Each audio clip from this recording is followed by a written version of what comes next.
Hello friends, welcome to খেল দুনিয়া।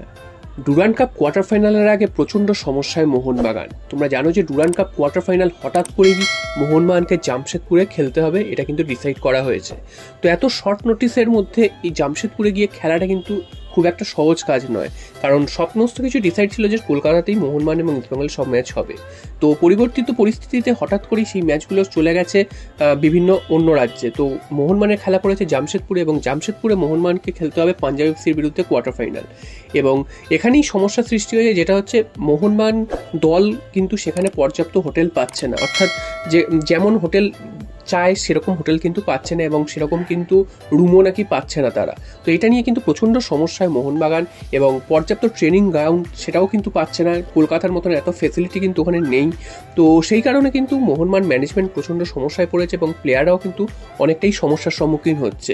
এবং এইভাবে যদি হঠাৎ করে অন্য জায়গায় গিয়ে খেলতে হয়, তারপর এতগুলো সমস্যার সম্মুখীন হতে হয়, তাহলে খেলায় কতটা প্লেয়াররা কনসেন্ট্রেট করতে পারবে সেটাও কিন্তু একটা প্রশ্নের ব্যাপার। তো সেখান থেকে দাঁড়িয়ে পাঞ্জাব ম্যাচে কতটা ভালো রেজাল্ট করতে পারবে, কতটা ভালো খেলতে পারবে, সেটা কিন্তু ভাবার বিষয় রয়েছে। তো এইরকম ঘটনা কিন্তু হবে সেটা কেউই জানতো না, তো হঠাৎ করেই হয়েছে, এবং যার ফলে কিন্তু ম্যাচগুলো সরিয়ে দিয়েছে, এবং এর সমস্যার সম্মুখীন হচ্ছে কিন্তু দুটো দলই। তো দেখা যাক মোহনবাগান এই ব্যাপারটা কি করে ওভারকাম করে। তো এইটা তো গেল একটা সমস্যা। আর দ্বিতীয় সমস্যা হচ্ছে মোহনবাগানের চোট আঘাত। তো জেমি ম্যাকলারেনের চোট ছিল, তোমাদের আগেই জানিয়েছিলাম, তিনি ঘাড়ের চোটের কবলে পড়েছেন, এবং তার জন্য কিন্তু তিনি অনেকটাই সমস্যার সম্মুখীন হয়েছে, যার কারণে তিনি মুম্বাইও গেছিলেন কিছুদিন আগে।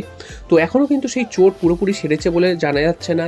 ডার্বি তিনি খেলতে পারবে না, সেটা আগে থেকেই জানা গেছিলো। তারপর মনে করা হয়েছিল, তারপর বেশ কিছুদিন সময় পাওয়া গেছে, হয়তো পাঞ্জাব এফসি ম্যাচে তার ডেবিউ হতে চলেছে, হয়তো কিছুক্ষণের জন্য হলেও তিনি হয়তো নামবেন। কিন্তু এখন যেটা শোনা যাচ্ছে, তিনি কিন্তু পাঞ্জাব এফসি ম্যাচেও খেলার মতন পজিশনে নেই, তার এতটাই সমস্যা রয়েছে। হ্যাঁ, তাকে দেখলে হয়তো বোঝা যাবে না যে তার খুব একটা সমস্যা রয়েছে, তবে ম্যাচ ফিট হতে কিন্তু তার এখনও সময় লাগবে, এবং তিনি কিন্তু দলের সাথে বল পায় যে অনুশীলন করা, সেই অনুশীলনও যে খুব একটা করেছেন সেটা কিন্তু বলা যাবে না। তো সেদিক থেকে মোহনবাগান ঝুঁকি নেবে না যে তাকে ওরকম একটা হঠাৎ করে ম্যাচে নামিয়ে দেবে এবং তারপর আরও চোটাঘাত পাবে। তো মোহনবাগান ম্যানেজমেন্ট কিন্তু আরও সময় নেবে, তাকে কিন্তু নামানোর জন্য চেষ্টা করবে।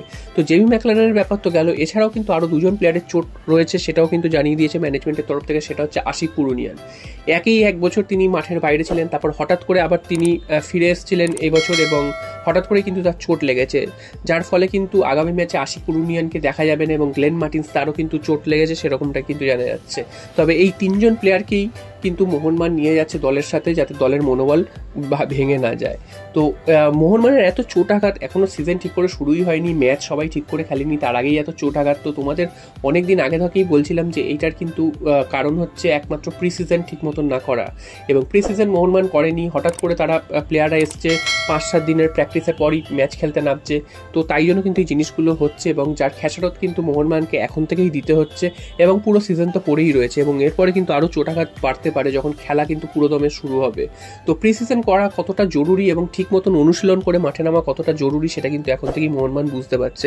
তো দেখা যাক মোহনবাগানের ফিজিওরা বা যারা কিন্তু ফিটনেস ট্রেনিং করে তারা কীভাবে এই জিনিসটা মোকাবিলা করে, সেটাই কিন্তু এখন দেখার, এবং আশা করা যাচ্ছে চোট আঘাতের সমস্যা যেন আর না বাড়ে।